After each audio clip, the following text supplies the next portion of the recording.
12 anyos. 12 anyos kong ibinigay ang lahat. Ang pangarap ko, ang pagkatao ko, pati ang huling patak ng pawis ko sa kusinang ito. Pero sa isang iglap, tinapon ako ni Marco na parang tirang pagkain na napanis na. Habang suot niya ang karangalang ako ang nagluto, ang sabi niya sa harap ng maraming tao, wala raw akong kwenta, na ako ay isang pabigat lamang. Ngunit tandaan niyo ito, ang apoy na ginamit niyo para sunugin ako, iyon din ang apoy na magluluto sa inyong sariling kabiguan. Sino nga ba ang tunay na master chef kapag wala na ang aninong gumagalaw para sa inyo?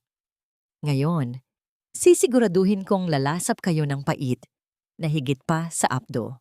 Ma'am, aminin na natin ang totoo. Itatapon ko na si Elena. Hindi ko na kailangan ng isang ghost chef na amoy bawang at laging mukhang pagod. Cassandra is the one who can take us to the international stage. She has the connections, the wealth, and the beauty na kailangan ng restaurant na ito. Si Elena, she is just a tool that has been used up. Ang boses ni Marco ay malamig, matalas, at walang bahid ng pag-aalinlangan. Ang bawat salitang binitiwan niya ay tila mga palasong may lason na direktang tumatama sa puso ni Elena na nakatayo sa likod ng bahagyang nakabukas na pinto ng marangyang opisina. Sa mga sandaling iyon, hawak ni Elena ang isang silver tray kung saan nakalagay ang paboritong beef caldereta ni Marco. 12 oras niyang dahan-dahang niluto ang karne hanggang sa kusa itong humihiwalay sa buto gamit ang sikretong rekado na ipinamana pa ng kanyang yumaong ama. Ngayong gabi, ang kanilang 12 anibersaryo. Ang mga daliri ni Elena ay may mga sariwang paltos mula sa init ng kalan at ang kanyang likod ay kumakabit na sa pagod. Ngunit ang lahat ng yun ay tiniis niya para sa lalaking pinaglaanan niya ng kanyang buong buhay. Mabuti naman at natauhan ka na, Marco? Ang sagot ni Doña Aurora, ang ina ni Marco, na may halong pangungutya. Masyado nang matagal na nakasabit ang babaeng iyan sa ating pamilya. Akala mo naman kung sinong prinsesa? Tagapagluto lang naman siya. Ni hindi siya marunong magdala ng sarili sa mga social gathering. Nakakahiya siyang ipakilala sa mga business partners natin. Nanginginig ang mga kamay ni Elena. Ang bigat ng tray na hawak niya ay tila naging kasing bigat ng isang sementong bumabaon sa kanyang pagkatao. Nararamdaman niya ang unti-unting panlalamig ng kanyang mga dulo ng daliri habang ang kanyang dibdib ay sumisikip sa bawat hininga. Ang bango ng kaldereta na kanina lang ay nagbibigay sa kanya ng pag-asa, nga na ngayon ay tila amoy ng isang namamatay na pangarap. Dahan-dahang pumasok si Elena sa loob ng silid. Ang kanyang mga hakbang ay walang tunog sa makapal na alpombra, ngunit ang kanyang presensya ay tila isang aninong biglang nabuhay sa ilalim ng maliwanag na chandelier. Tumigil ang pag-uusap ng mag-ina. Walang bakas ng gulat o pagsisisi sa mukha ni Marco nang makita ang luhaang mga mata ni Elena. Sa halip, ang bumungad sa kanya ay ang isang tingin na puno ng iritasyon at pagkabagot. Narinig mo naman siguro ang lahat, Elena. Ang sabi ni Marco habang dahan-dahang tumatayo at inaayos ang kanyang mamahaling suit. Huwag na nating pahabain pa ito. I'll give you a check for your services for the past years. Consider it a bonus. Pero simula ngayong gabi, wala ka ng pwesto sa buhay ko at sa restaurant na ito. Marco? 2 anyos. Ang tanging lumabas sa nanginginig na labi ni Elena. Ang kanyang boses ay tila isang bulong na nanggagaling sa kailaliman ng isang wasak na kaluluwa.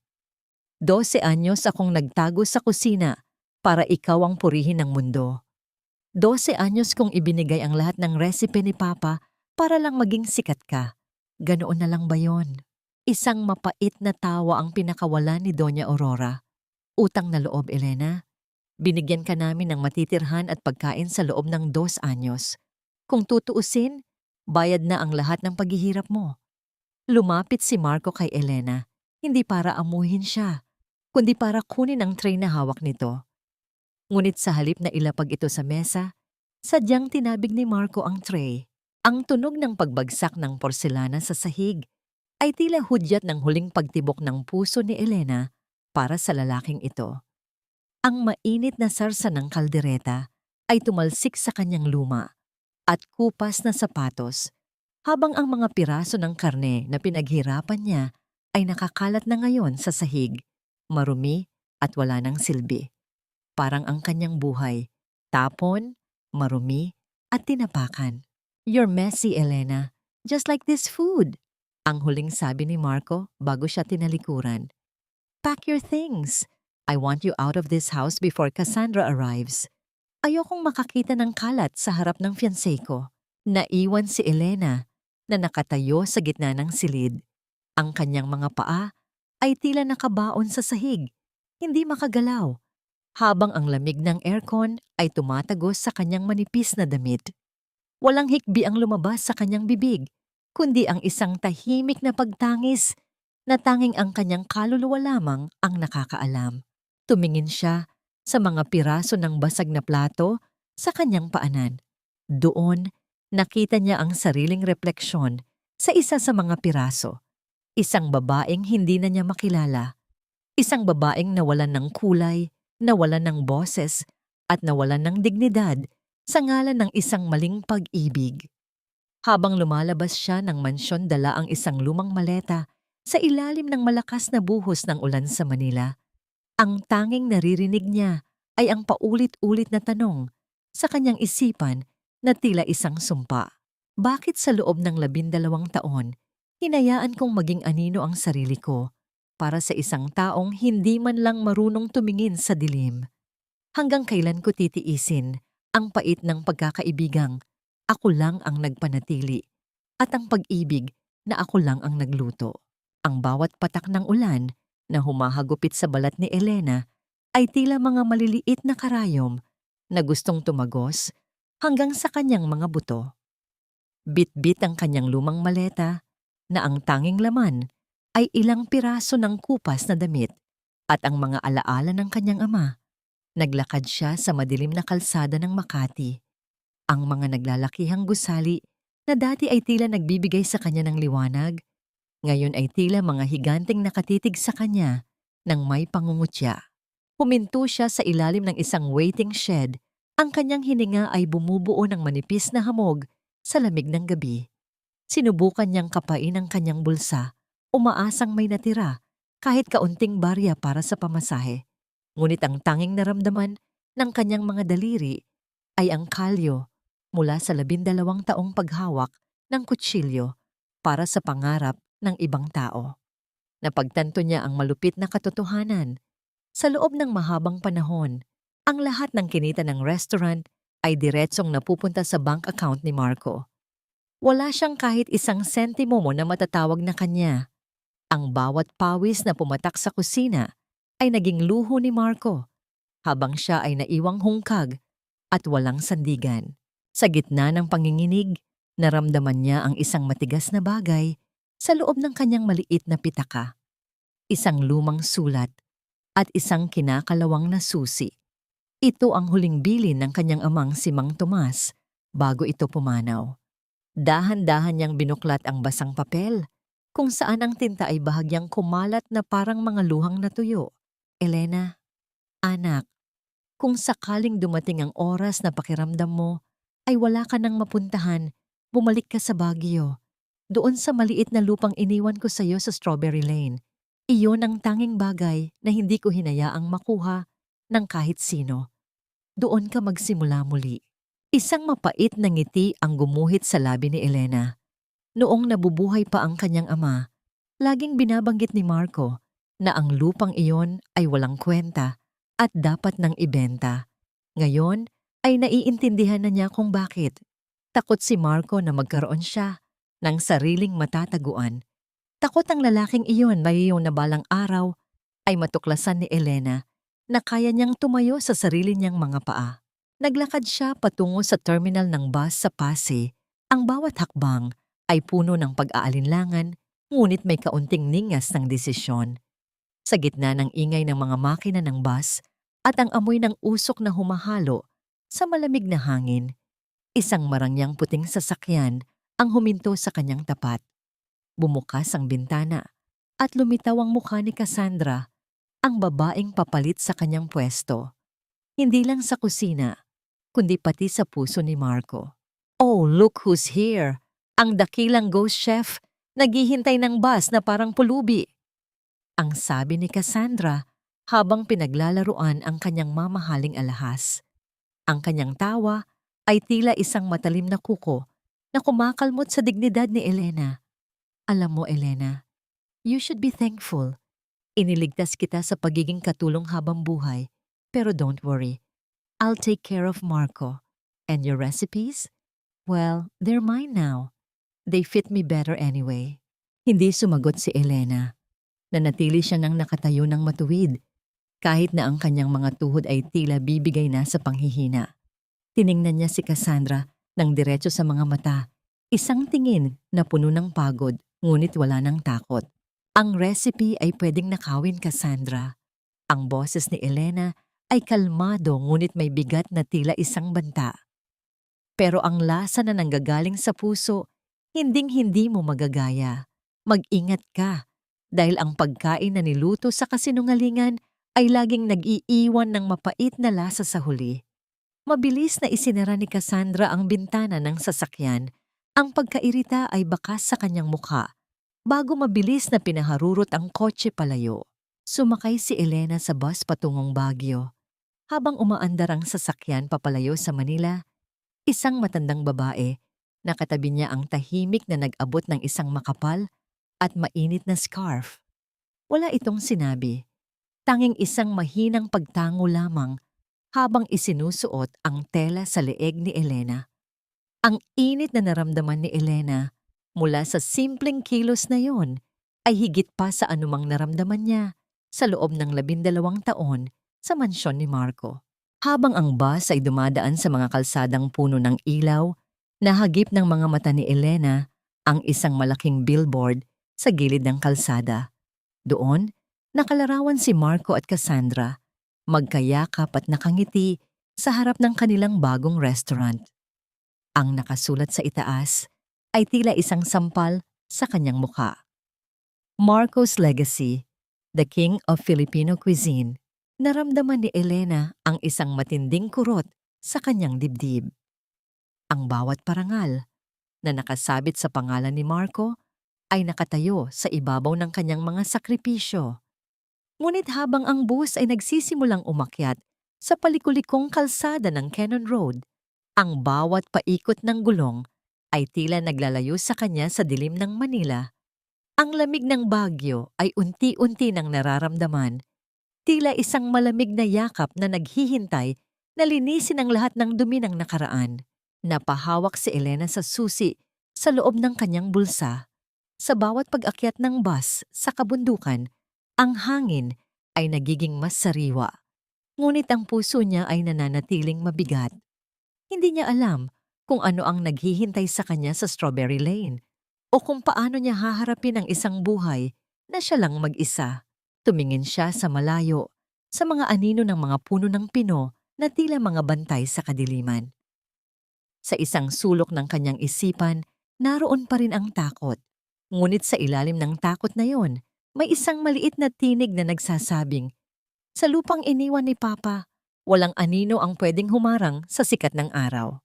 Malamig. Hindi lamang ang hanging nanunuot sa kanyang manipis na jacket ang nagpapanigid ng lamig sa buong katawan ni Elena, kundi ang katahimikan ng Baguio na tila yumayakap sa kanyang pag-iisa. Pagbaba niya sa bus, sinalubong siya ng makapal na kumot ng hamog na tila gustong itago ang kanyang mga bakas mula sa mundong mapanakit na iniwan niya sa Manila. Ang amoy ng mga puno ng pino ay humahalo sa sariwang hangin, isang samyo na matagal nang nawala sa kanyang gunita, mula nang mabilanggo siya sa usok at mantika ng kusina ni Marco. Bit-bit ang kanyang maleta. Naglakad si Elena patungo sa direksyon ng Strawberry Lane. Ang kanyang mga binti ay tila gawa sa tingga. Bawat hakbang ay isang pakikipagbuno sa pagod at gutom. Ngunit ang pag-asang makita Ang lupang itinago ng kanyang ama ang nagtulak sa kanya na magpatuloy. Sa kanyang isipan, nakikita niya ang isang maliit at payapang kubo kung saan maaari siyang magtago at maghilom. Ngunit nang makarating siya sa dulo ng kalsada, tumigil ang kanyang mundo. Ang inaasahan niyang bakanteng lote ay isa na ngayong malawak at napakagandang trangkarya.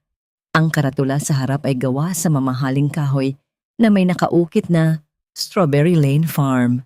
Ang bawat hanay ng mga strawberry ay maayos na nakatanim at ang paligid ay napapalibutan ng mga bulaklak na tila alagang-alaga ng isang masining na kamay. Sa gitna ng hardin, may isang lalaking nakatayo. Nakasuot siya ng itim na apron at abala sa pag-aayos ng mga baging. Ang kanyang mga galaw ay banayad ngunit puno ng awtoridad. Napansin ni Elena na ang kaliwang kamay nito ay laging nakasuot ng isang itim na gangtay na tila may itinatagong lihim o sugat. Sino ka? At anong kailangan mo sa loob ng property ko? Ang boses ng lalaki ay malalim at malamig, kasing lamig ng hanging umiihip mula sa kabundukan. Dahan-dahang lumapit si Elena, ang kanyang mga kamay ay nanginginig habang inilalabas ang lumang dokumento at ang kinakalawang na susi. Ako si Elena. Elena Salvador. Narito ako para sa lupa ng tatay ko. Ito ang Strawberry Lane, hindi ba? Ang sabi sa sulat ni Papa, dito ang property namin. Tumigil ang lalaki sa kanyang ginagawa at dahan-dahang hinarap si Elena. Ang kanyang mga mata ay madilim at tila may sariling bagyong itinatago. Tinitigan niya ang dokumentong hawak ni Elena bago muling tumingin sa maputlang mukha ng babae. I am Gabriel, at ang lupang tinatayuan mo ngayon ay binili ko 3 taon na. Ang nakalilipas, ang sabi niya ng walang emosyon. Maayos ang lahat ng papeles ko. Binili ko ito sa isang developer mula sa Manila na ang pangalan ay Marco Valderrama. He claimed that the owner had passed away and left no heirs. Tila isang malakas na kulog ang narinig ni Elena sa kanyang pandinig. Marco. Kahit saang dulo siya magpunta, tila naroon ang mga galamay ng lalaking iyon para saktan siya. Hindi lang ang kanyang puso at 12 taon ang ninakaw nito, kundi pati na rin ang huling pag-asa na iniwan ng kanyang ama. Hindi maaari.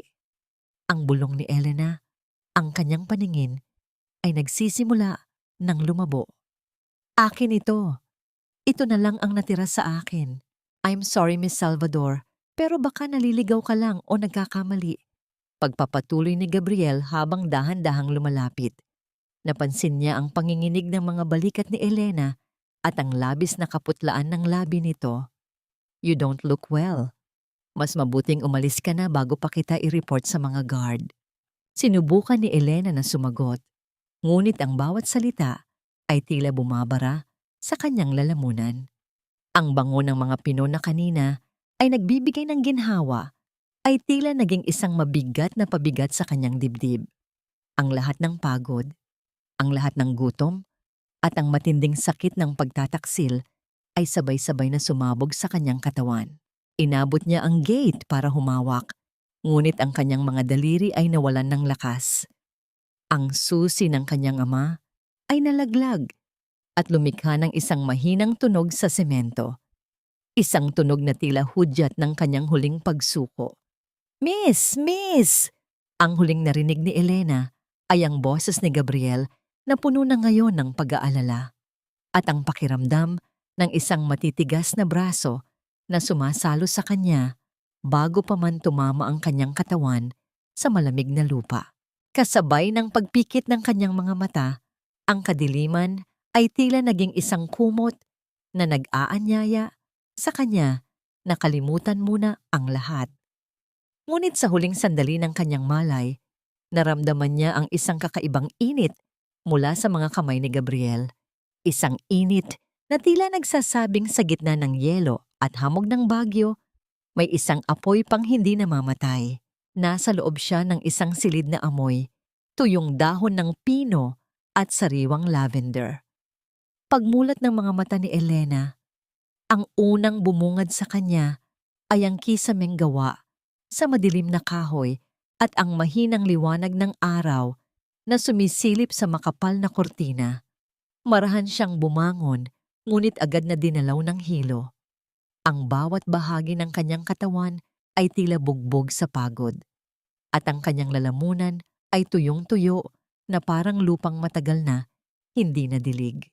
Huwag ka munang piliting tumayo. Mataas pa ang lagnat mo.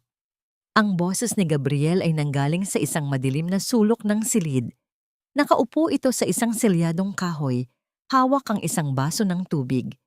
Ang kanyang mukha ay nananatiling walang emosyon, ngunit ang kanyang mga galaw, habang iniaabot ang baso kay Elena, ay maingat at banayad. Uminom si Elena nang sunod-sunod. Ang bawat lagok ay tila nagbibigay ng kaunting buhay sa kanyang nanghihinang sistema. Salamat. At pasensya na sa abala. Ang bulong ni Elena, ang kanyang tinig ay paos at puno ng hiya. Ang konsepto ng utang na loob ay mabigat sa kanyang kalooban. Hindi siya sanay na pinagsisilbihan. Sa loob ng 12 taon, siya ang laging nag-aalaga. Siya ang laging nagbibigay. Nang bumuti ang kanyang pakiramdam makalipas ang ilang oras, hindi natiis ni Elena na manatiling nakahiga. Sa kabila ng pagtutol ni Gabriel, dahan-dahan siyang naglakad patungo sa kusina. Nais niyang suklian ang kabutihan ng lalaki sa tanging paraan na alam niya. Sa malawak at modernong kusina ni Gabriel, nakakita siya ng mga sariwang luya, bawang at bagong aning bigas mula sa trangkarya. Ang bawat galaw ni Elena sa kusina ay tila isang sayaw na matagal na niyang nakabisado. Ang tunog ng kutsilyo sa sahig ng kahoy na sangkalan ay regular at payapa. Niluto niya ang isang simpleng lugaw, isang pagkaing madalas lutuin ng kanyang ama kapag siya ay may sakit. Nilagyan niya ito ng maraming luya upang magbigay ng init at pinatulo ang kaunting patis na may kasamang pinitpit na sili. Ang halimuyak ng kumukulong lugaw ay nagsimulang punan ang bawat sulok ng bahay, isang amoy na puno ng kalinga at pagmamahal. Tahimik na nanonood si Gabriel mula sa pintuan. Ang kanyang mga mata ay nakapansin sa kung paano nagbabago ang aura ni Elena kapag humahawak ito ng sandok. Ang babaeng kanina lang ay mukhang wasak at talunan. Ngayon ay tila isang reynang nagbabalik sa kanyang trono. Inilapag ni Elena ang mangkok sa harap ni Gabriel. Kain ka na. Iyan lang ang kaya kong gawin para makabawi sa abala. Kinuha ni Gabriel ang kutsara. Sa loob ng 3 taon, ang bay ng pagkain sa kanyang bibig ay tila karton. Walang lasa, walang buhay. Ang trauma ng nakaraan ang kumuha sa kanyang kakayahang lumasa. Ngunit sa unang higop pa lang ng sabaw, napatigil si Gabriel. Ang init ng luya ay gumapang sa kanyang lalamunan at ang alat at linamnam ng kanin ay tila isang kuryenteng gumising sa kanyang natutulog na pandama. Hindi lang ito pagkain, ito ay emosyon. Ano ang ginawa mo? Ang tanong ni Gabriel. Ang kanyang boses ay may halong gulat at pagtataka. Nalalasahan ko ang luya at ang bawang. Tumingin si Elena sa kanya. Ang kanyang mga mata ay nagniningning sa ilalim ng ilaw ng kusina. Ang pagkain ay hindi lang tungkol sa sangkap, Gabriel. Ito ay tungkol sa kung sino ang pinaglulutuan mo. Niluto ko yan nang may pasasalamat. Isang mahabang katahimikan ang namayani sa pagitan nila. Ang tanging naririnig ay ang mahinang paghampas ng hangin sa mga bintana. Tumingin si Gabriel sa kanyang kaliwang kamay na may gangtay bago muling tumingin kay Elena. Miss Salvador, may proposal ako. Ang sabi ni Gabriel, ang kanyang boses ay seryoso na ngayon. Kailangan ko ng isang private chef, isang taong makakatulong sa akin na mahanap muli ang lasang nawala sa buhay ko. Manatili ka rito. Gamitin mo ang lupang ito at sa kapalit, iluluto mo ang bawat pagkain ko. Dito, ligtas ka. Naramdaman ni Elena ang isang malakas na pintig sa kanyang puso. Ito na ba ang pagkakataong hinihintay niya? Ang pagkakataong bumuo muli ng sariling pangalan? Ngunit bago pa man siya makasagot, ang kanyang lumang cellphone na nasa ibabaw ng mesa ay biglang umilaw at nag-vibrate. Isang mensahe mula sa isang hindi kilalang numero ang lumitaw sa screen. Alam ko kung nasaan ka, Elena. Akala mo ba ay makakatakas ka ng ganoon lang? Akin ang bawat recipe na nasa isip mo. Pumalik ka rito o sisiguraduhin kong pati ang lupang kinatatayuan mo ngayon ay magiging abo. Nabitawan ni Elena ang hawak na baso at ang tunog ng pagbasag nito sa sahig ay tila isang babala na ang kanyang madilim na nakaraan sa Manila ay hindi pa tapos sa kanya. Ang mga kamay niya ay muling nanginig at ang takot na sinubukan niyang ibaon ay muling bumangon na parang isang malupit na anino. This is garbage! Hindi ito ang lasa ng signature adobo na hinahanap ng mga critics. Cassandra, ano ba itong ginagawa mo? Ang sigaw ni Marco ay umalingaw sa loob ng malawak at modernong kusina ng kanyang restaurant sa Manila. Galit niyang itinulak ang isang mangkok ng pagkain, dahilan upang kumalat ang maitim na sarsa sa malinis na counter. Ang bawat sulok ng kusina na dati ay maayos at disiplinado sa ilalim ng pamumuno ni Elena, ngayon ay tila isang barkong unti-unting lumulubog. Don't blame me, Marco. I followed the recipe exactly. Ang sagot ni Cassandra habang pilit na inaayos ang kanyang buhok. Ang kanyang suot na apron ay wala kahit isang mantsa, isang patunay na hindi siya ang tunay na nagpapagod sa harap ng kalan. Baka naman sadyang may kulang sa mga isinulat ng babaeng yon. Sinadya niya sigurong hindi ilagay ang sikretong sangkap para mapahiya tayo. Sa isang sulok, nakatayo si Doña Aurora habang hinihimas ang kanyang mamahaling perlas. Ang kanyang mukha ay puno ng pagkadismaya habang tinitingnan ang listahan ng mga negatibong review sa internet. Ang sabi ng mga vlogger, ang luto raw natin ngayon ay parang pagkaing walang kaluluwa. Kung hindi nyo ito maaayos, Marco, babagsak ang pangalan natin. Nasaan na ba ang babaeng yon? Bakit hanggang ngayon ay hindi mo pa siya nahahanap? Habang ang Manila ay nababalot ng tensyon at ingay, ang Baguio naman ay nag-aalok ng isang uri ng kapayapaan na hindi kailanman naramdaman ni Elena sa piling ni Marco. Sa loob ng Strawberry Lane Farm, ang sikat ng araw ay banayad na sumisilip sa gitna ng makapal na hamog.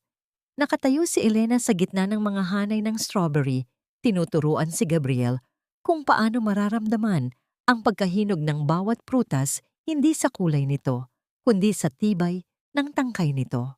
You have to listen to the ingredients, Gabriel, ang malambing na sabi ni Elena. Ang kanyang mga kamay ay puno ng lupa, ngunit sa unang pagkakataon, hindi siya nahihiya rito. Ang bawat bunga ay may sariling kwento. Kung pipilitin mong pitasin ang hindi pa handa, ang makukuha mo lang ay asim at pait. Napatigil si Gabriel sa kanyang ginagawa at tinitigan ang babaeng nasa harap niya. Ang bawat salita ni Elena ay tila isang gamot sa kanyang wasak na pandama. Ang kaliwang kamay ni Gabriel na may gangtay ay dahan-dahang gumalaw. Tila gustong abutin ng hanging, tila may dalang bagong pag-asa. Tinuturuan mo akong makaramdam muli, Elena. Ang bulong ni Gabriel. Hindi lang sa panlasa, kundi sa kung paano mabuhay. Sa gitna ng kanilang pag-uusap, ang kanilang mga kamay ay hindi sinasadyang nagtagpo habang sabay na inaabot ang isang malaking strawberry. Ang lamig ng kamay ni Gabriel ay hinalikan ng init ng balat ni Elena. Isang maikling sandali ng kuryente ang dumaan sa pagitan nila, dahilan upang mabilis na iwas ni Elena ang kanyang paningin habang nararamdaman ang pamumula ng kanyang mga pisngi. Ang tibok ng kanyang puso ay tila nakikipagpaligsahan sa huni ng mga ibon sa paligid. Bumalik sila sa maliit na opisina ni Gabriel upang ayusin ang mga ulat ng trangkarya. Doon, napansin ni Elena ang isang envelope na may selyo ng isang kilalang bangko. Isang malaking halaga ang idinideposito sa account ng trangkarya bawat buwan mula sa isang anonymous donor. Gabriel, sino ang nagpapatakbo ng pondo mo? Napansin ko ang mga ulat na ito. Ang tanong ni Elena nang may halong pagtataka. Tumingin si Gabriel sa malayo. Ang kanyang mga mata ay biglang naging malungkot. May mga tao sa nakaraan ko na gustong bumawi sa mga pagkakamaling nagawa nila. Pero ang pera ay hindi kayang ibalik ang mga nawala na. Hindi na nagtanong pa si Elena dahil alam niya ang bigat ng mga lihim na pilit itinatago. Ngunit sa likod ng katahimikang yon, may isang bagong panganib na unti-unting lumalapit.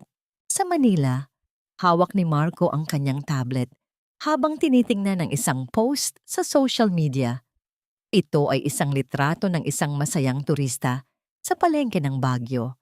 Sa background ng litrato, bahagyang malabo ngunit malinaw para sa mga mata ni Marco, ay isang babaeng nakasuot ng luma at pamilyar na scarf. May bit-bit na basket ng mga sariwang gulay at nakangiti sa isang matangkad na lalaki.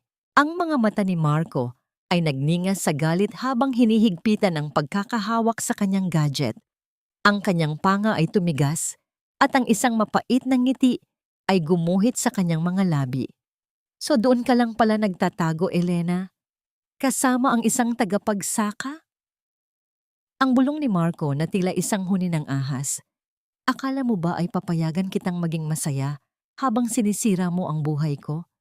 Kung hindi ka luluto para sa akin, sisiguraduhin kong wala nang lalasap sa mga luto mo habang buhay. Sa gitna ng mataong palengke ng Baguio, kung saan ang amoy ng sariwang kape ay humahalo sa lamig ng hangin at ingay ng mga mamimili, isang maliit na pwesto ang unti-unting nakakakuha ng atensyon. Ang pwestong ito ay walang malalaking poster o makukulay na ilaw.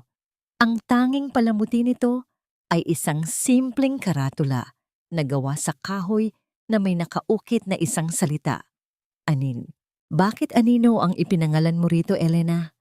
Ang tanong ni Gabriel habang tinutulungan siyang ilabas ang mga mainit na palayok mula sa sasakyan. Ngumiti si Elena, isang ngiting may halong pait, ngunit puno ng determinasyon. Dahil sa loob ng 12 taon, naging anino lang ako ng ibang tao, Gabriel. Ngayon, ang aninong yon ay lalabas na sa dilim.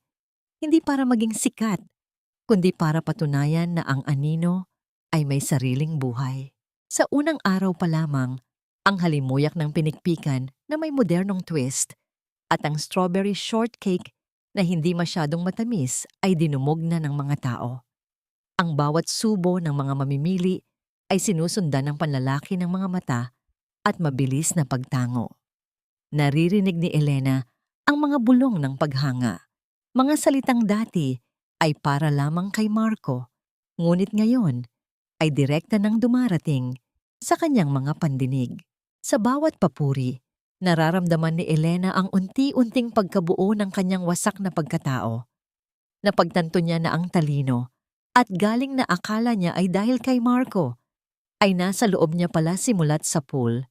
Hindi niya kailangan ng isang marangyang restaurant sa Manila para tawaging chef. Sapat na ang isang maliit na pwesto sa Baguio, basta't ang bawat luto niya ay malaya at may dangal. Isang hapon, habang paunti na ang mga tao, lumapit si Gabriel kay Elena, bit-bit ang isang piraso ng kahoy at ilang kagamitan sa pagkakarpintero. Sa ilalim ng malambot na sikat ng araw, tahimik na nagtrabaho si Gabriel. Ang bawat hampas ng kanyang kagamitan sa kahoy ay tila isang matatag na ritmo na nagpapakalma sa paligid. Para saan yan? Ang tanong ni Elena habang nagpupunas ng pawis sa noo. Gagawa ako ng mas matibay na stand para sa menu mo. Ang sagot ni Gabriel nang hindi tumitingin, ngunit may bahid ng lambing sa kanyang boses. Para kahit anong lakas ng hangin dito sa Baguio, mananatiling nakatayo ang pangalan mo. Tumigil si Elena at pinanood ang lalaki. Sa simpleng kilos na yon, naramdaman niya ang isang uri ng proteksyon na hindi kailanman ibinigay sa kanya ni Marco. Si Marco ay laging nakatayo sa harap niya upang itago siya. Si Gabriel naman ay nakatayo sa tabi niya upang suportahan siya. Salamat, Gabriel.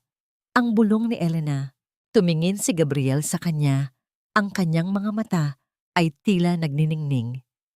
Dahan-dahan niyang inabot ang kamay ni Elena upang alisin ang isang mantsa ng harina sa pisngi nito. Ang haplos ng kanyang mga daliri ay banayad, tila isang hangin na dumaan, ngunit nag-iwan ito ng matinding init sa balat ni Elena. Sa sandaling iyon, ang ingay ng palengke ay tila nawala, at ang tanging nanatili ay ang dalawang pusong nagtatangkang mahanap ang kapayapaan sa isa't isa.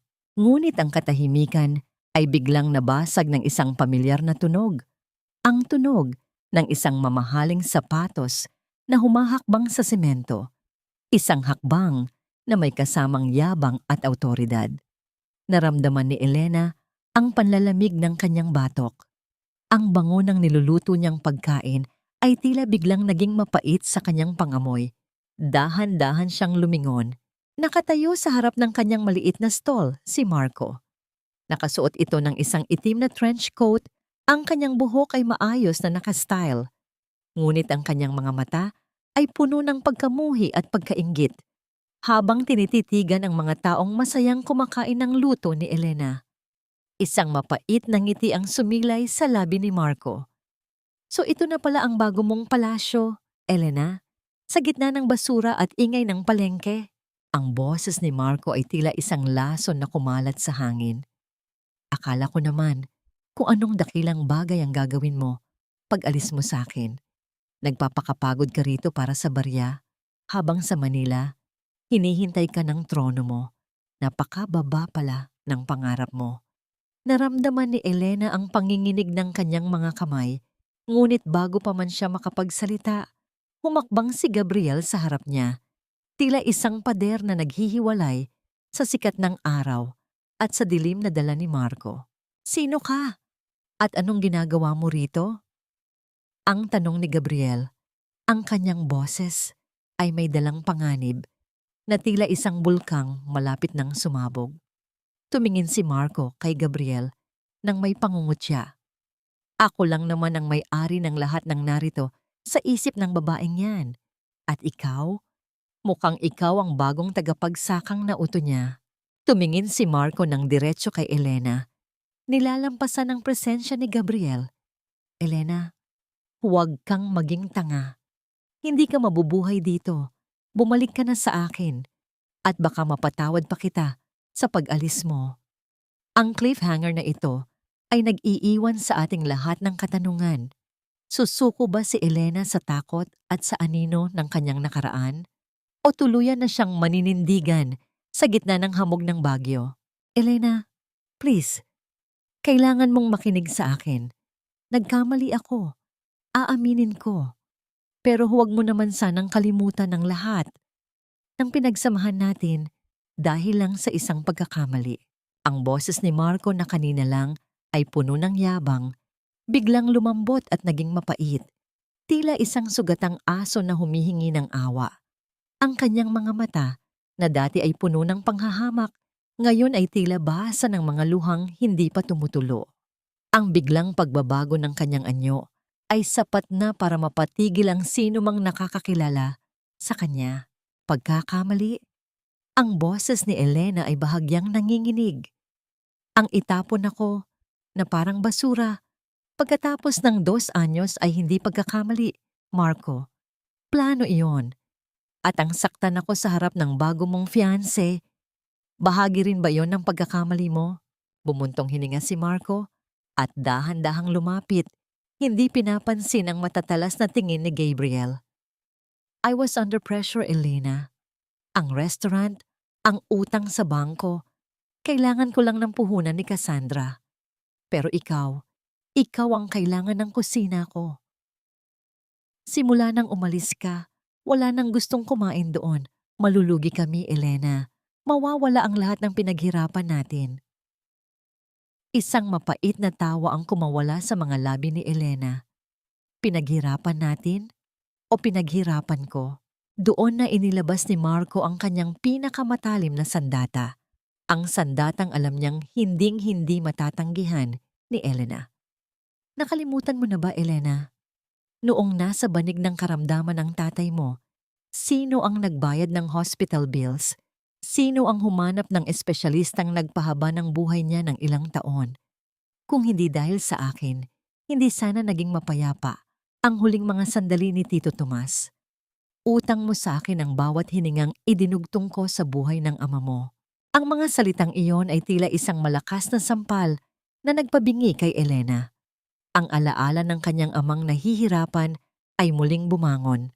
Naalala niya kung paano siya umiyak kay Marco noon at kung paano ito nag-abot ng pera nang walang pag-aalinlangan. Ang utang na loob na yon ang naging tanikala na gumapos sa kanya sa loob ng 12 taon. At ngayon, muli itong hinihigpitan ni Marco sa kanyang leeg. Naramdaman ni Elena ang panghihina ng kanyang mga tuhod. Ang galit na kanina ay nagbibigay sa kanya ng lakas. Ngayon ay unti-unting napapalitan ng bigat ng obligasyon. Tumingin siya sa kanyang mga kamay. Ang mga kamay na tila habambuhay nang may bahid ng utang na hindi mababayaran. Ngunit bago pa man makapagsalita si Elena, naramdaman niya ang isang mainit at matatag na kamay na humawak sa kanyang balikat. Ang init mula sa palad ni Gabriel ay tila isang kuryenteng nagpabalik sa kanyang malay. Ang utang na loob ay hindi binabayaran ng pagkatao at lalong hindi ito lisensya para gawin mong alipin ng isang tao habang buhay. Ang boses ni Gabriel ay kalmado, ngunit may dalang bigat na tila isang hatol ng hukom. Tumingin si Gabriel ng diretso kay Marco. Ang kanyang mga mata ay hindi kumukurap. Tapos na ang oras mo rito. Ang lupang ito, ang palengkeng ito, at ang babaeng nasa harap mo ay wala na sa ilalim ng kapangyarihan mo. Kung may utang man si Elena sa'yo, sapat na ang 2 anyos na paninilbihan niya ng libre para mabayaran iyon ng maka-100 beses. Wala kang alam, tagapagsaka. Ang bulyaw ni Marco, ang kanyang maskara ng pagpapakumbaba ay nagsisimula ng mabasag. Elena, sasama ka sa akin o sisiguraduhin kong hindi ka na makakatuntong sa kahit anong kusina sa bansa. I will sue you for breach of contract and theft of trade secrets. Ang bawat recipe na ginagamit mo rito ay pag-aari ng restaurant ko. Isang hakbang ang ginawa ni Gabriel, dahilan upang mapaatras si Marco. Ang taas ni Gabriel at ang matitigas nitong kalamnan ay tila isang pader na hindi matitibag. Umalis ka rito bago ko patawagin ang mga guard at ipahiya ka sa harap ng lahat ng taong ito. Ang banta ni Gabriel. At tungkol sa mga kaso mo, sige, gawin mo. Pero siguraduhin mong malinis ang sarili mong mga papel bago mo kami hamunin. Dahil sa oras na magsimula ang laban, sisiguraduhin kong wala nang matitira sa pangalan mo. Nanginginig sa galit at hiya, tumalikod si Marco. Ngunit bago siya tuluyang lumayo, lumingon siya kay Elena ng may mapait na tingin. Huwag kang pakasisiguro, Elena. Ang anino ay laging bumabalik sa pinanggalingan nito kapag nawala na ang ilaw. Magkita tayo sa korte. Naiwang nanginginig si Elena habang pinapanood ang paglayo ni Marco. Ang lahat ng emosyon ay sabay-sabay na dumaloy sa kanya. Takot, pagkalito, at ang matinding bigat ng nakaraan. Elena, tingnan mo ako. Ang mahinahong utos ni Gabriel habang hinahawakan ang magkabilang balikat niya. Pagtingin ni Elena sa mga mata ni Gabriel, nakita niya ang isang bagay na hindi niya nakita kay Marco. Ang respeto. Walang bahid ng panggigipit, walang bahid ng panunumbat. Huwag mong hayaang lamunin ka muli ng kanyang mga salita. Ang sabi ni Gabriel, ang utang na loob ay natatapos kapag ang taong pinagkakautangan ay naging masama kaysa sa utang mismo. Malaya ka na, Elena. Maniwala ka. Napayakap si Elena kay Gabriel.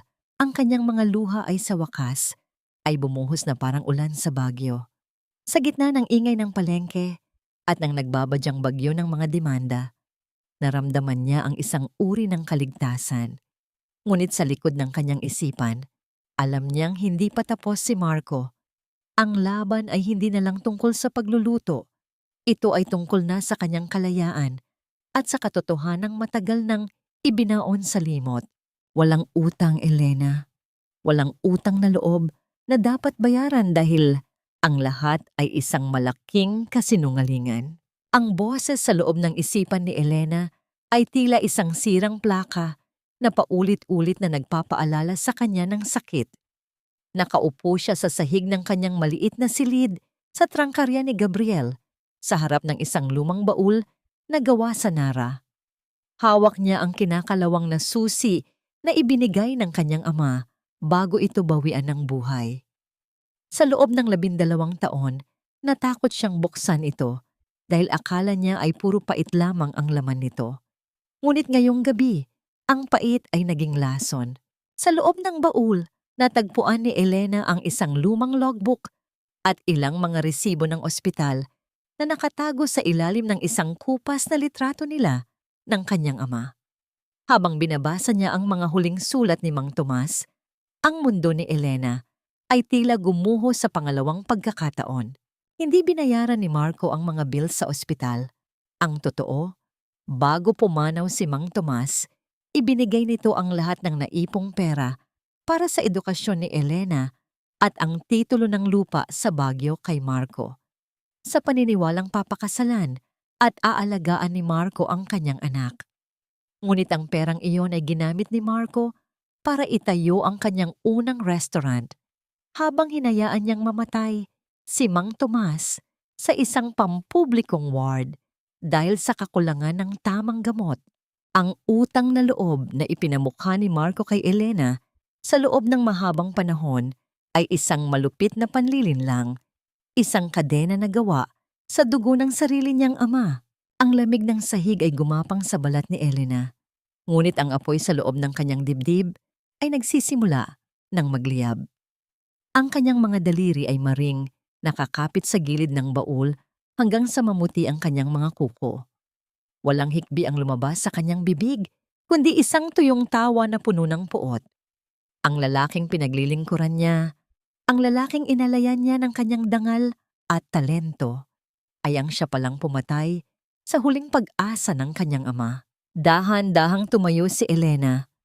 Ang kanyang mga mata na dati ay puno ng pag-aalinlangan, ngayon ay tila dalawang nagbabagang uling sa gitna ng kadiliman. Kinuha niya ang lumang apron na may teo na pangalan ni Marco. Ang apron na lagi niyang suot sa Maynila bilang tanda ng kanyang katapatan. Lumabas siya ng bahay at naglakad patungo sa gitna ng taniman, kung saan naroon ang isang maliit na camphor na ginagamit para sa lamig ng gabi. Walang pag-aalinlangan niyang itinapon ang apron sa naglalagablab na apoy.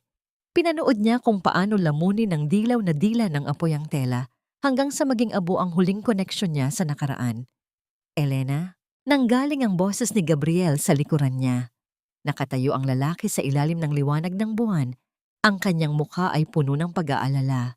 Nakita niya ang baul at ang mga papel na hawak ni Elena. Sa katahimikan ng gabi, hindi na kailangan ng maraming salita. Naramdaman ni Gabriel ang bigat ng katotohanang katutuklas lang ng babae. Alam ko na ang lahat, Gabriel. Ang boses ni Elena ay malamig at matatag. Wala nang bakas ng panginginig. Hindi na ako ang aninong takot sa sarili niyang ilaw. Kung gusto ni Marco ng laban, ibibigay ko sa kanya ang isang giyera na hindi niya makakalimutan. Tumingin si Elena kay Gabriel nang may bagong uri ng determinasyon.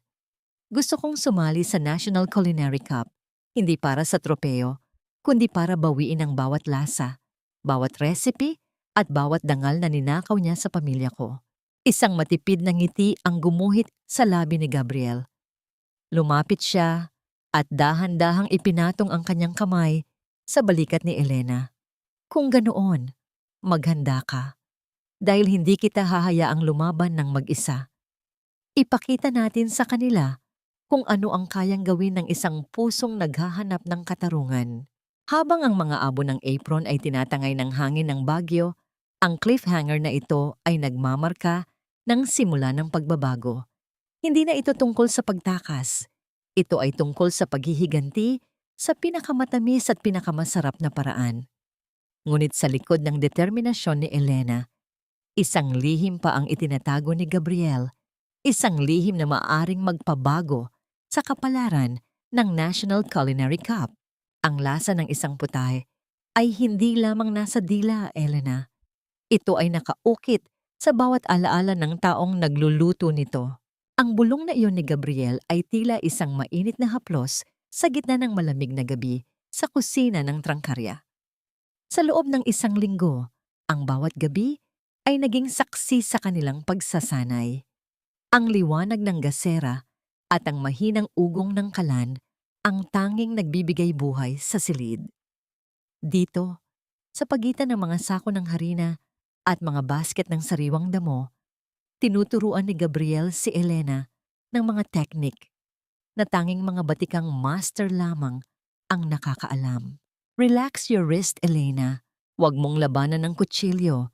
Hayaan mong ito ang maging extension ng iyong mga daliri.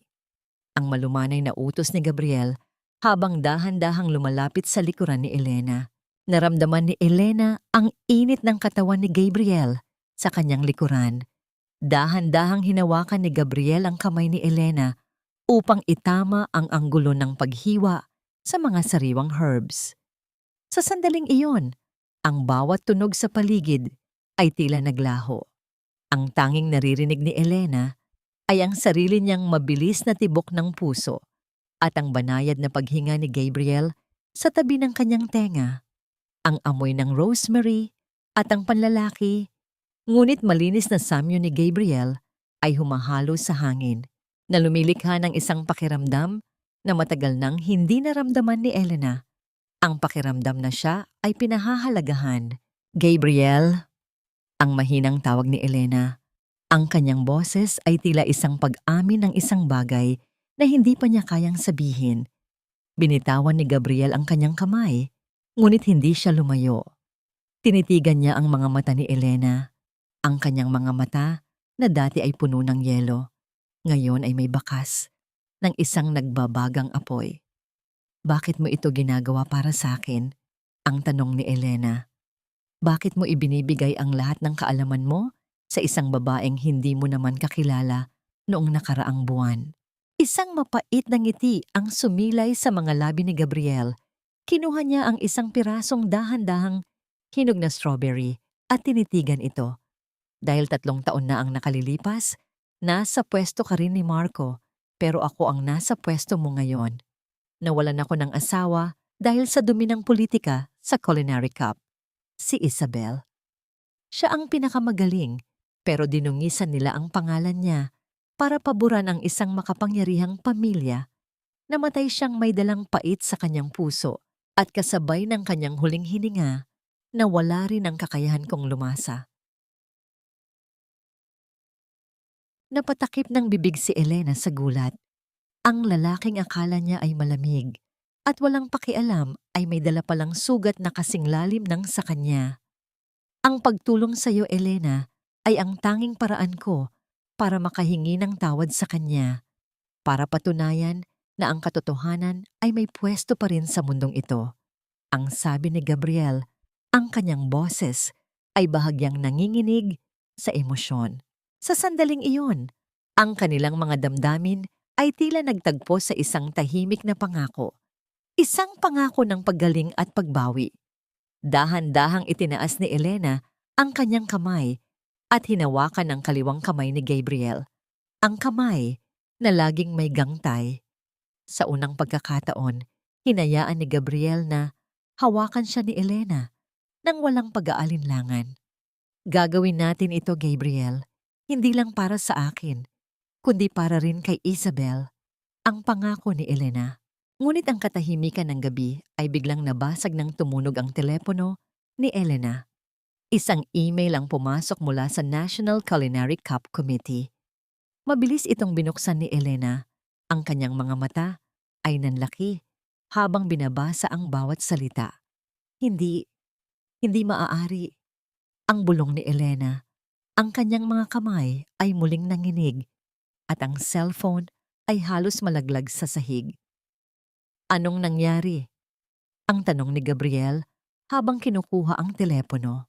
Ang nakasulat sa email ay tila isang hatol ng kamatayan para sa kanilang mga pangarap. Dear Miss Salvador, we regret to inform you that your application for the National Culinary Cup has been rejected. A formal complaint for intellectual property theft has been filed against you by Valderrama Group of Restaurants. Unless you can prove that the recipes in your portfolio are your own and not stolen trade secrets, you are permanently barred from any culinary competitions in the country. Ang cliffhanger na ito ay nag-iiwan kay Elena sa gitna ng isang bagong bagyo.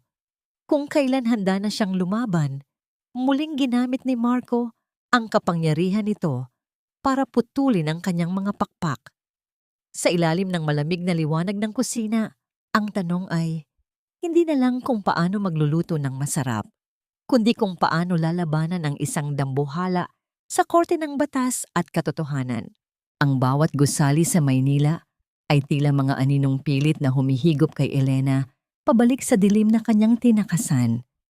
Habang tinatahak ng sasakyan ni Gabriel ang masikip at maingay na kalsada ng syudad, naramdaman ni Elena ang panunuyo ng kanyang lalamunan. Ang init ng syudad ay tila isang malupit na paalala ng bawat patak ng pawis na ibinuhos niya sa kusina ni Marco nang walang kapalit. Ngunit sa pagkakataong ito, hindi siya nakayuko. Ang kanyang likod ay matuwid at ang kanyang mga mata ay nakatuon sa unahan. Huwag kang bibitiw, Elena. Nandito ako.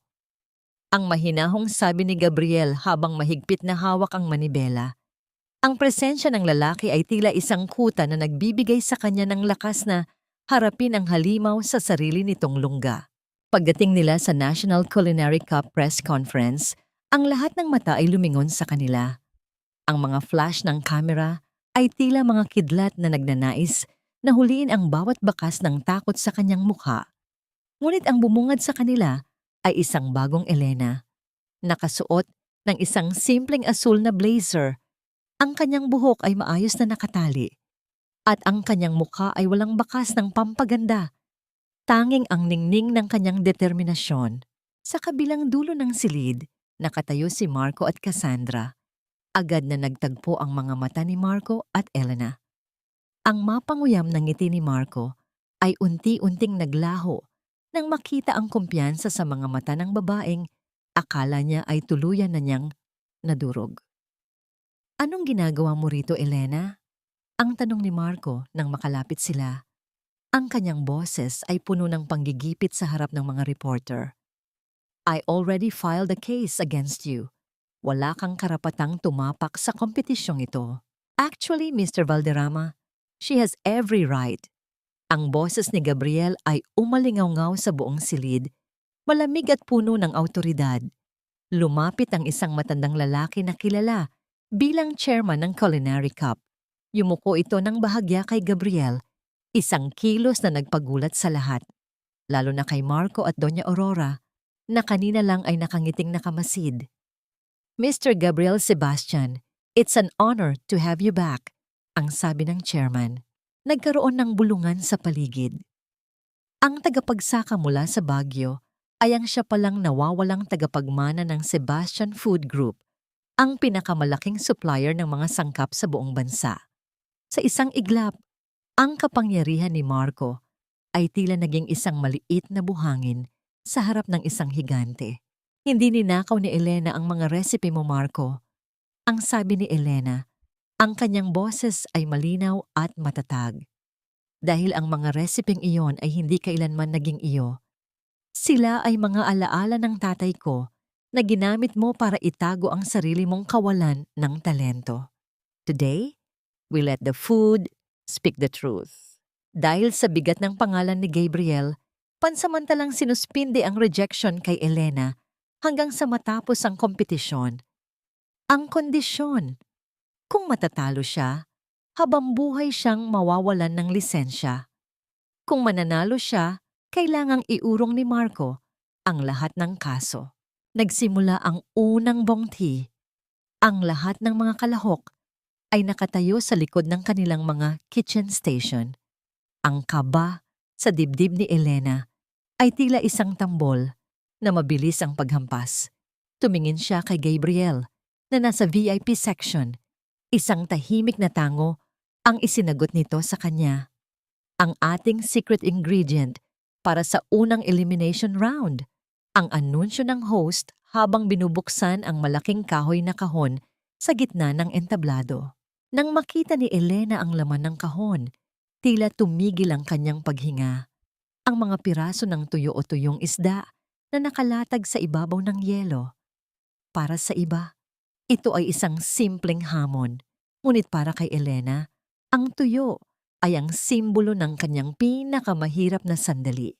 Ito ang tanging ulam na kinakain nila ng kanyang ama noong ninakawan sila ni Marco ng pera para sa gamot. Ito ang amoy ng kahirapan na laging ipinapamukha ni Marco sa kanya tuwing gusto siyang maliiting nito. Ano, Elena? Is it bringing back memories of your pathetic life? Ang bulong ni Marco mula sa kabilang station. Ang kanyang mukha ay may malupit na ngangisi. Diyan ka naman galing, di ba? Sa basura. Let's see if you can turn trash into a masterpiece or if you'll just prove that you belong in the gutter. Naramdaman ni Elena ang panlalamig ng kanyang mga kamay. Ang bawat sugat ng nakaraan ay tila muling bumuka. Ang amoy ng tuyo ay nagdala sa kanya pabalik sa madilim na silid ng ospital kung saan pumanaw ang kanyang ama. Sa isang sandali, tila gusto niyang bitawan ang kanyang kutsilyo at tumakbo palayo. Ang orasan ay nagsimulang tumakbo, 60 minuto para sa kanyang kinabukasan. Ngunit si Elena ay nananatiling nakatayo, hindi makagalaw, habang ang anino ng nakaraan ay dahan-dahang bumabalot sa kanyang isipan. Magagawa kaya niyang harapin ang sangkap na nagpapaalala sa kanya ng kanyang pinakamalaking kabiguan? O dito na ba magtatapos ang kanyang laban bago pa man ito tunay na magsimula? Isang dumika lang na binalot sa ginto, Elena. At sa huli, ang amoy ng tuyo ang laging magpapaalala sa iyo kung saan ka nanggaling. Ang bulong na iyon ni Marco ay tila isang laso na nanunuot sa pandinig ni Elena. Sa gitna ng naglalakihang mga ilaw at mga kamera ng National Culinary Cup, ang amoy ng tuyo sa kanyang harap ay hindi lamang isang sangkap. Ito ay isang suntok sa kanyang sikmura. Naalala niya ang bawat gabing tanging piraso ng isdang ito, ang pinaghahati-hatian nilang mag-ama. Habang ang bawat barya ay itinatabi para sa kanyang kinabukasan na kinuha rin ni Marco. Nanginginig ang kanyang mga kamay. Ang kutsilyong hawak niya ay tila naging kasing bigat ng isang sementong bumabaon sa kanyang pagkatao. Sa kabilang station, nakita niya si Marco na mabilis at maangas na kumikilos, tila isang hari na nasisiyahan sa pagkakita sa kanyang biktima na unti-unting nalulunod sa sarili nitong takot. Ngunit sa gitna ng kanyang pagkalunod, itinaas ni Elena ang kanyang paningin. Doon, sa gitna ng madla, nakita niya si Gabriel. Hindi ito nakangiti, ngunit ang mga mata nito ay matatag at nakatitig ng diretso sa kanya. Isang tahimik na paalala na sa gitna ng hamog ng bagyo, natutunan na niyang huminga muli. Dahan-dahang huminga ng malalim si Elena. Ang amoy ng tuyo na dati ay simbolo ng kahirapan, ngayon ay sinubukan niyang langhapin bilang amoy ng pagsasakripisyo ng kanyang ama. Hinawakan niya ang kutsilyo ng mahigpit. Hindi na siya ang aninong takot sa dilim. Siya na ang apoy na magluluto sa sarili niyang kapalaran. Mabilis na kumilos si Elena. Pinanipis niya ang tuyo at dahan-dahan itong niluto sa olive oil na may kasamang bawang at sariwang sili mula sa trangkarya ni Gabriel. Ang tunog ng mainit na mantika ay tila isang musikang sumasabay sa bilis ng kanyang pag-iisip. Hindi niya ito ginawang simpleng ulam. Ginawa niya itong isang tuyo confit sa garlic-infused oil na inihain sa ibabaw ng isang malambot na risotto. Ang bawat sangkap ay maingat niyang pinagsama. Tila tinatahi ang mga sugat ng kanyang nakaraan upang maging isang obra maestra. habang ang ibang mga kalahok ay abala sa mga mamahaling karne at komplikadong sarsa. Ang station ni Elena ay naglalabas ng isang samyo na nakakapukaw ng damdamin, isang amoy na nagpapaalala sa tahanan, sa hirap at sa tagumpay. Samantala, sa station ni Marco, ang lahat ay tila hindi ayon sa plano. Dahil sa labis na pagmamayabang at pagnanais na higitan si Elena, nakalimutan niyang bantayan ang apoy. Ang kanyang mamahaling steak ay naging matigas at ang sarsang gawa ni Cassandra ay masyadong maalat. Tila sumasalamin sa kapaitan ng kanilang mga puso. Nang matapos ang oras, isa-isang tinawag ang mga kalahok sa harap ng mga hurado. Nang iharap ni Elena ang kanyang putahe, ang punong hurado ay napatitig ng matagal. Kumuha ito ng isang subo at dahan-dahang nginuya. Ang katahimikan sa buong studio ay tila mabubasag sa tindi ng tensyon. Ito ang panimula ng hurado, ang boses ay puno ng pagkamangha. Ito ang lasa ng katotohanan. Marami rito ang nagluto para magpasikat, pero ikaw, Elena, nagluto ka para magkwento. Ang tuyo na ito ay hindi na pagkain ng mahirap. Ito ay pagkain ng isang taong may marangal na kaluluwa. Ang palakpakan ay umalingaw-ngaw sa buong silid. Sa isang iglap, ang anino ni Elena ay nabalot ng liwanag. Siya ang nakakuha ng pinakamataas na marka para sa round na iyon, habang si Cassandra ay tuluyang natanggal sa kompetisyon dahil sa kanyang palpak na luto. Si Marco, bagaman nakapasa, ay nakatanggap ng pinakamababang marka, isang malaking sampal sa kanyang ego bilang isang master chef. Pagkatapos ng round, habang naglalakad si Elena patungo sa backstage, hinarang siya ni Marco sa isang madilim na pasilyo. Ang mukha ni Marco ay mapula sa galit. Ang kanyang mga mata ay nanlilisik habang hinihigpitan ang pagkakahawak sa kanyang sariling apron. Akala mo ba ay panalo ka na, Elena? Ang bulong ni Marco, ang boses ay puno ng banta at desperasyon. Huwag kang masyadong magalak. Ang National Culinary Cup ay hindi lang tungkol sa pagluluto.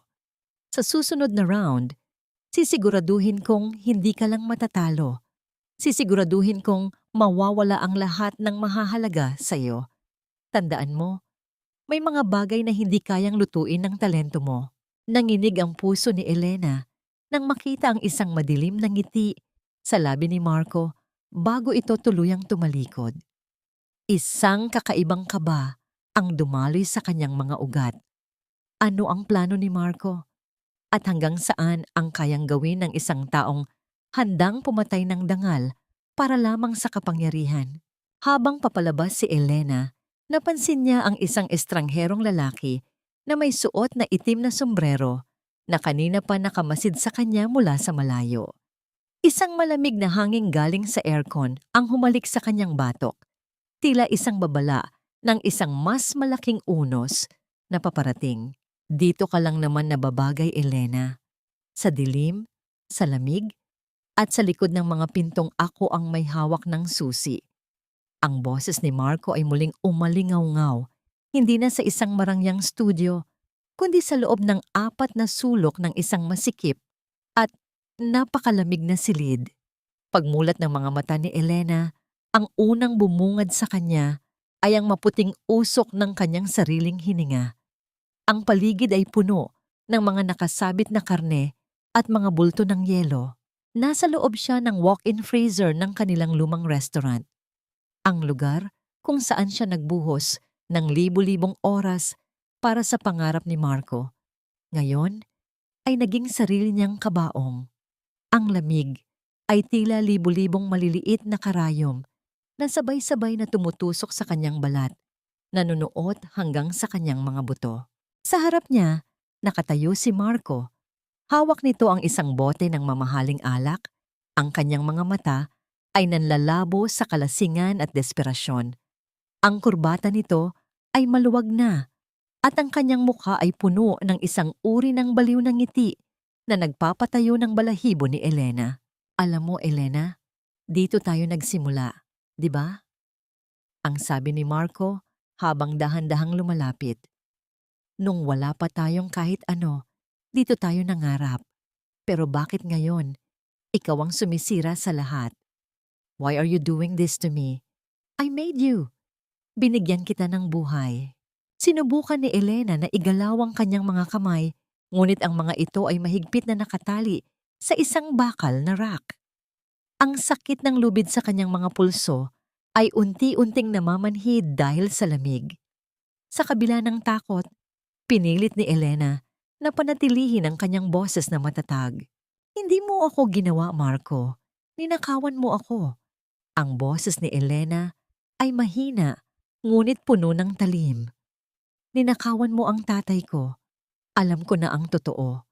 Alam ko na ang tungkol sa pera at sa lupang kinuha mo sa kanya habang naghihingalo siya. How could you, Marco? He trusted you like a son. Isang malakas na tawa ang pinakawalan ni Marco. Isang tawang walang bahid ng saya. Trust. In this world, trust is for the weak, Elena. Ang tatay mo? He was a fool. Inabot niya sa akin ang lahat dahil akala niya ay pakakasalan kita.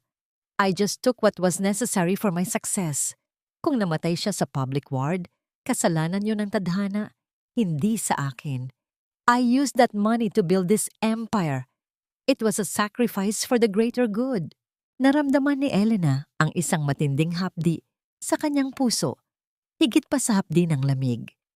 Ang pag-amin ni Marco ay tila huling pako sa krus ng kanilang nakaraan.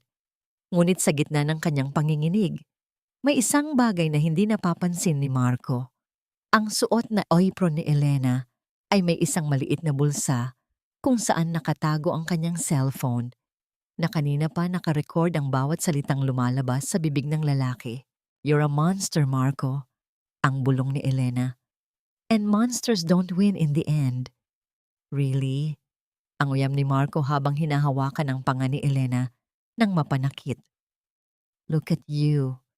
You're freezing to death. In 3 hours, the grand finals will start. At kapag wala ka doon, I will win by default. At ang recording na sinasabi mo, sino ang maniniwala sa isang babaeng nawawala? Lumabas si Marco at isinara ang makapal na bakal na pinto. Ang tunog ng paglock ng trangka ay tila hatol ng kamatayan para kay Elena. Naiwan siya sa gitna ng puting hamog at nakakabinging katahimikan. Ang kanyang mga labi ay nagsisimula ng magkulay asul at ang kanyang diwa ay unti-unting nawawala. Ngunit sa gitna ng kadiliman, isang imahe ang bumangon sa kanyang isipan, ang mukha ni Gabriel sa ilalim ng mga puno ng pino sa Baguio. Ang init ng kamay nito noong huli silang magkasama. Gabriel! Ang huling bulong ni Elena bago tuluyang bumagsak ang kanyang mga talukap. Biglang, isang malakas na pagyanig ang naramdaman sa pinto. Ang tunog ng puwersahang pagbukas ng bakal ay umalingaw-ngaw sa buong silid. Isang bulto ng liwanag ang pumasok at kasabay nito ang isang pamilyar na boses na puno ng takot at galit. Elena! Elena! Gumising ka! Naramdaman ni Elena ang mga matitigas na braso ni Gabriel na bumuhat sa kanya. Ang init ng katawan nito ay tila isang apoy na muling nagpatibok sa kanyang puso. Narinig niya ang malalakas na hakbang ng mga pulis sa paligid at ang sigaw ni Marco na pilit na nanlalaban. Nandito na ako, Elena. I've got you. Hindi na kita bibitawan. Ang bulong ni Gabriel habang mahigpit siyang niyayakap. Ang kanyang mga luha ay pumatak sa malamig na pisngi ng babae. Nakaligtas siya. Ngunit habang inilalabas siya sa gusali, tumingin si Elena sa orasan sa lobby. Mayroon na lamang silang 2 oras at kalahati bago ang pinal na laban. Ang kanyang katawan ay nanginginig pa rin at ang kanyang mga kamay ay halos hindi pa maigalaw. Kaya ba ng isang pusong halos tumigil na sa pagtibok na magluto ng isang obra maestra sa harap ng buong bansa? O ang trauma ng gabing ito ang magiging huling hadlang sa kanyang tagumpay. Ngayong gabi, hindi lang pagkain ang ihahain ko. Ihahain ko ang aking dangal, ang aking nakaraan, at ang bawat patak ng pawis na ninakaw sa akin sa loob ng 12 taon. Ang bawat subo ay magsasabi ng totoo. Ang boses ni Marco sa malalaking screen ng National Culinary Cup Arena ay puno ng yabang at kumpiyansa. Nakasuot siya ng pinakamahal na chef's jacket. Ang kanyang buhok ay walang kahit isang hibla na wala sa lugar. Sa harap ng libu-libong tao at sa harap ng buong bansa na nanonood sa telebisyon, siya ang larawan ng tagumpay. Ngunit sa kabilang dulo ng entablado, nakatayo si Elena. Ang kanyang mga kamay ay balot ng benda dahil sa pinsalang tinamo mula sa lamig ng freezer. Ang kanyang mukha ay maputla at ang bawat hininga niya ay tila isang pakikipaglaban sa panghihina ng kanyang katawan. Ngunit sa likod ng kaputlaang yon, ang kanyang mga mata ay nagniningning, isang matalim at malamig na apoy na hindi kayang patayin ng kahit anong yelo. Elena, kaya mo ba? Ang bulong ni Gabriel mula sa gilid ng stage, ang kanyang mga mata ay puno ng takot para sa kalusugan ng babae. Isang matatag na tango ang isinagot ni Elena. Hinawakan niya ang sandok, hindi bilang isang kasangkapan, kundi bilang isang sandata. Ang tema ng Grand Finals ay ang pagkaing nagsasabi ng katotohanan. Mayroon silang 70 minuto para iluto ang kanilang pinakamahalagang putahe. Nagsimula ang oras. Habang si Marco ay gumagamit ng mga mamahaling sangkap tulad ng truffle at ginto, si Elena ay naglabas ng mga simpleng sangkap, baka, bayaba at mga sariwang gulay mula sa Baguio. Lalutuin niya ang paboritong sinigang ng kanyang ama, isang putaheng puno ng init, asim at linamnam. Ang bawat hiwa niya sa karne ay tila pagtatanggal ng mga tinik sa kanyang puso. Ang bawat kulo ng sabaw ay tila paglilinis sa kanyang kaluluwa mula sa 12 taon ng panlilinlang. Sa gitna ng kompetisyon, habang ang lahat ay nakatuon sa pagluluto, biglang tumigil ang musika sa loob ng arena. Ang malalaking screen na kanina ay nagpapakita ng mga ginagawa ng mga chef ay biglang nag-iba ng kulay. Isang audio file ang nagsimulang tumugtog. Ang boses ay malinaw na umalingaw-ngaw sa bawat sulok ng silid. Inabot niya sa akin ang lahat dahil akala niya ay pakakasalan kita. I just took what was necessary for my success. Kung namatay siya sa public ward, kasalanan yon ng tadhana, hindi sa akin. Ito ang boses ni Marco. Ang kanyang pag-amin sa loob ng freezer ay naririnig na ngayon ng buong bansa. Ang ingay ng mga tao ay napalitan ng isang nakakabinging katahimikan na sinundan ng mga bulungan ng pagkabigla at pagkadismaya. Nabitawan ni Marco ang kanyang kutsilyo. Ang kanyang mukha ay nawalan ng kulay, tila naging abo sa tindi ng hiya at takot. Tumingin siya sa paligid, hinahanap ang taong gumawa nito sa kanya, at ang kanyang mga mata ay tumama kay Gabriel na tahimik na nakatayo malapit sa tech booth, hawak ang kanyang sariling cellphone. Pumasok ang mga awtoridad sa gitna ng entablado. Ang tunog ng mga sapatos ng pulis sa sahig ay tila mga hakbang ng hatol. Lumapit sila kay Marco at dahan-dahang pinusasan ng lalaki sa harap ng mga kamera. Marco Valderrama, you are under arrest for kidnapping and serious illegal detention and for the investigation of the death of Thomas Salvador, ang sabi ng opisyal. Hinaltak si Marco paalis ng entablado. Ang kanyang mga pagsigaw at pagmumura ay unti-unting lumayo. Naiwan si Elena na mag-isa sa gitna ng liwanag. Hindi siya tumigil sa pagluluto. Sa kabila ng kaguluhan, ang kanyang kamay ay nanatiling matatag sa paghahalo ng sabaw. Ang kanyang mga luha ay dahan-dahang pumatak sa loob ng palayok, hindi dahil sa lungkot, kundi dahil sa wakas. Ang kanyang ama ay makakakuha na ng hustisya. Nang matapos ang oras, ang huling putahe ni Elena ay inihain sa harap ng mga hurado. Ang mainit na usok ng sinigang ay tila isang yakap mula sa nakaraan. Ang punong hurado ay kumuha ng isang kutsarang sabaw. Ang bawat lagok nito ay tila nagpapatahimik sa buong mundo. Ang putahing ito, ang panimula ng hurado, ang kanyang boses ay nanginginig sa emosyon habang tinititigan ang maputla, ngunit marangal na mukha ni Elena. Ito ang lasa ng isang taong hindi kailanman sumuko sa dilim. Elena Salvador, hindi ka lang nagluto ng pagkain. Ipinakita mo sa amin ang kaibahan ng isang huwad na hari at ng isang tunay na reyna. Tumayo ang lahat para sa isang standing ovation.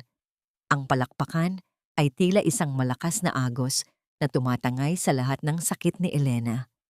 Ngunit bago pa man i-anunsyo ang formal na panalo, naramdaman ni Elena ang muling pag-ikot ng paligid. Ang kanyang mga binti ay tuluyan ng nawalan ng lakas at ang huling nakita niya ay ang pagtakbo ni Gabriel patungo sa kanya bago ang lahat ay naging puti. Panalo na ba siya sa mata ng mundo? O ang gabing ito ang magiging huling alaala niya bago tuluyang bumigay ang kanyang katawan? Elena, gising na. Tapos na ang bangungot. Ang unang narinig ni Elena ay ang banayad na boses ni Gabriel na tila isang malambot na himig na humahaplos sa kanyang naguguluhang diwa. Hindi na amoy yelo at kamatayan ang paligid. Ang amoy na bumabalot sa kanya ay ang bango ng mga sariwang puting rosas at ang malinis na samyo ng hospital linen. Dahan-dahan niyang iminulat ang kanyang mga mata at nakita ang mukha ni Gabriel. Pagod, puyat, ngunit puno ng walang hanggang pasasalamat. Nanalo ba ako? Ang mahinang tanong ni Elena. Ang kanyang boses ay tila isang marupok na sinulid. Sa halip na sumagot, dahan-dahang kinuha ni Gabriel ang isang pahayagan sa gilid ng mesa at ipinakita ito sa kanya. Ang headline ay malaki at nagniningning. Ang reyna ng kusina, Elena Salvador, nagbigay ng karangalan sa tunay na lasa ng Pilipino. Sa tabi nito ay ang balita tungkol sa pagbagsak ni Marco Valderrama at ang pagkakasekwester ng lahat ng kanyang ari-arian dahil sa mga ilegal na gawain at utang. Isang matagal at malalim na buntong hininga ang pinakawalan ni Elena. Ang bigat na dinala niya sa loob ng 12 taon ay tila isang malaking bato na sa wakas ay naalis sa kanyang dibdib. Hindi na siya isang anino. Hindi na siya isang kagamitan.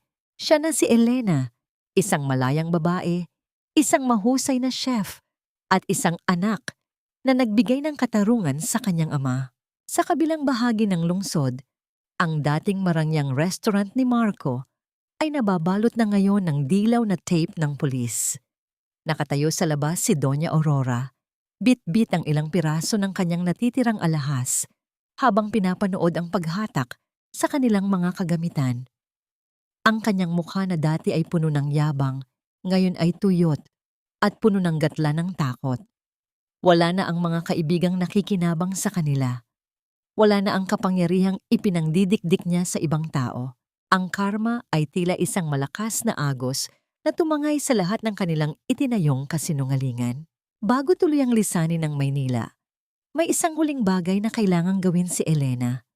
Sa loob ng visiting room ng kulungan, naupo siya sa harap ng isang salamin. Ilang sandali pa ay lumabas si Marco. Wala na ang mamahaling suit nito. Nakasuot na ito ng kulay kahel na uniforme.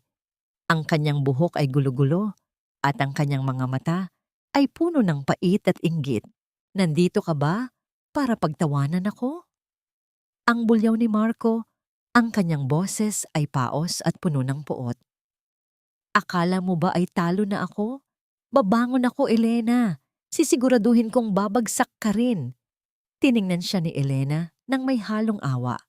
Walang galit sa kanyang mga mata, kundi isang malalim na katahimikan. Dahan-dahan niyang inilabas ang isang maliit na pelus. Nakahon at inilapag sa mesa. Sa loob nito ay ang singsing na ibinigay ni Marco noong akala ni Elena ay mahal siya nito. Hindi ako napunta rito para pagtawanan ka, Marco. Ang boses ni Elena ay matatag at malinaw. Nandito ako para ibalik ang huling bagay na nag-uugnay sa atin. Ang patawad ko ay hindi para sa'yo, kundi para sa sarili ko, para tuluyan na akong maging malaya sa'yo. Ang hustisya na ang bahala sa mga kasalanan mo sa tatay ko. Tumayo si Elena at tinalikuran ang lalaking naging anino niya sa loob ng mahabang panahon. Hindi na siya lumingon pa, kahit na naririnig niya ang mga pagsigaw ni Marco sa likuran. Ang bawat hakbang niya papalabas ng kulungan ay tila isang paglipad patungo sa kalayaan. Sa labas, naghihintay si Gabriel sa tabi ng kanyang sasakyan. Nakangiti ito habang pinagmamasdan ng papalapit na babae. Ang sikat ng araw ay tila yumayakap kay Elena, nagbibigay ng bagong kulay sa kanyang mukha. Handa ka na bang bumalik? Ang tanong ni Gabriel habang pinagbubuksan siya ng pinto. Saan tayo pupunta? Ang tanong ni Elena nang may ngiti. Sa Baguio. Doon sa Strawberry Lane, ang sagot ni Gabriel. Pero may sorpresa ako sa'yo. Ang farm. Pinalitan ko na ang pangalan. Simula ngayon, it will be called Elena's Haven, home of the Master Chef. Naramdaman ni Elena ang muling pag-init ng kanyang mga mata. Ngunit sa pagkakataong ito, ang mga luha ay puno ng saya. Sa bawat paikot ng gulong ng sasakyan, papalayo sa mausok na Maynila, ang hangin ay unti-unti nang nagiging sariwa at malamig. Ang kabundukan ay naghihintay, ang hamog ay muling yayakap, at sa gitna ng mga puno ng pino, isang bagong kabanata ang magsisimula, isang kabanata kung saan ang bawat lasa ay tunay at ang bawat pag-ibig ay tapat. Ngunit habang sila ay paakyat sa Cannon Road, isang pamilyar na itim na sasakyan ang tahimik na sumusunod sa kanila mula sa malayo. Isang anino pa ba ng nakaraan o isang bagong pagsubok na susukat sa kanilang katatagan? Ang simoy ng hangin sa Baguio ay tila isang duyan na nagpapatulog sa lahat ng mga pasakit ng nakaraan. Sa harapan ng isang magandang mansyon na gawa sa bato at kahoy, ang malaking arko na may nakaukit na Elena's Haven ay pinalilibutan ng mga makukulay na bulaklak at luntiang baging. Hindi lamang ito isang restaurant, ito ay naging isang tahanan para sa mga pangarap na minsan nang nawala sa dilim. Sa loob ng kusina, hindi na anino si Elena.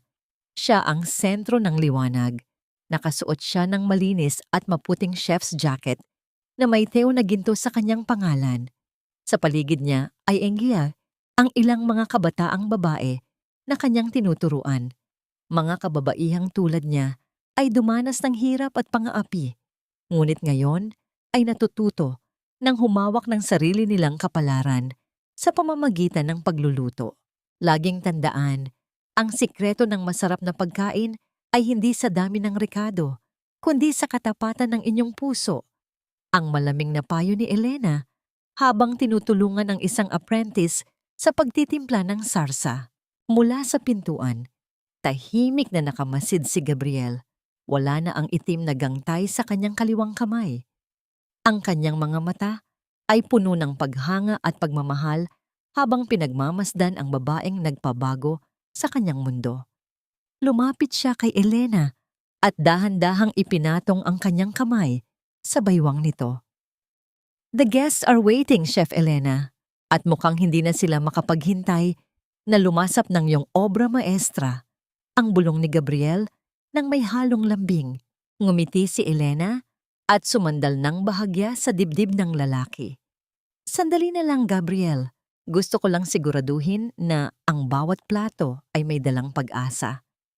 Paglabas nila sa garden kung saan nakahain ang mga mesa, sinalubong sila ng palakpakan ng mga kaibigan at mga taong naging saksi sa kanilang laban. Naroon ang mga magsasaka ng Baguio, ang mga taong tumulong sa kanya sa palengke, at maging ang mga hurado mula sa kompetisyon na naging tagahanga na niya ngayon. Sa gitna ng kasiyahan, lumapit si Elena sa isang maliit na altar sa sulok ng garden. Doon, nakalagay ang litrato ng kanyang amang si Mang Tomas, katabi ng isang mangkok ng sariwang strawberry at isang baso ng alak. Dahan-dahan niyang hinaplos ang mukha ng ama sa litrato. Papa, nagawa ko na po. Malaya na tayo. Ang bulong ni Elena, ang kanyang mga mata, ay nagniningning sa saya. Tila naramdaman niya ang isang mainit na hangin na yumakap sa kanya. Isang bulong ng hangin na nagsasabing proud na proud ang kanyang ama sa kanya. Nang lumubog ang araw at nabalot ang buong trangkarya ng maliliit na ilaw na tila mga bituin sa lupa, dinala ni Gabriel si Elena sa gitna ng taniman ng strawberry. Ang katahimikan ng gabi ay pinalilibutan lamang ng huni ng mga kuliglig at ang malayo at mahinang musika mula sa restaurant. Elena, ang panimula ni Gabriel, ang kanyang boses ay bahagyang nanginginig sa emosyon. Dinala ka ng tadhana rito sa akin noong pareho tayong wasak. Akala ko, ang buhay ko ay habambuhay nang walang lasa, ngunit ikaw ang nagbalik ng tamis sa bawat sandali ko. Dahan-dahang lumuhod si Gabriel sa harap ni Elena. Inilabas niya ang isang simpleng singsing na may disenyong tila isang maliit na dahon ng pino, simbolo ng kanilang pagsisimula sa Baguio. Hindi kita maipapangako na magiging madali ang lahat, pero ipinapangako ko na hinding-hindi ka na muling magiging anino. Ikaw ang aking reyna, ang aking buhay, at ang aking tahanan. Elena Salvador, papayag ka bang maging asawa ko? Ang mga luha ni Elena ay dahan-dahang pumatak, ngunit ito ay mga luhang puno ng wagas na kaligayahan. Wala na ang takot, wala na ang pag-aalinlangan. Ang bawat pahina ng kanyang buhay na puno ng pait ay tuluyan na niyang naisara. Oh, Gabriel, higit pa sa oo. Ang sagot ni Elena habang tinatanggap ang singsing at niyayakap nang mahigpit ang lalaking naging anghel sa kanyang buhay. Sa ilalim ng malawak na kalangitan ng Baguio, sa gitna ng hamog at bango ng mga Pino, ang dalawang pusong minsan nang nasugatan ay natagpuan ang kanilang ganap na paghilom. Ang 12 taon ng dilim ay napalitan ng isang habambuhay na liwanag, sapagkat sa dulo ng bawat hirap, ang katotohanan ang laging mananaig. At ang pag-ibig na itinanim sa dangal at katapatan ay ang siyang magbubunga ng pinakamatamis na tagumpay. Ang anino ay naglaho na, at ang natira ay ang nagniningning na bukas.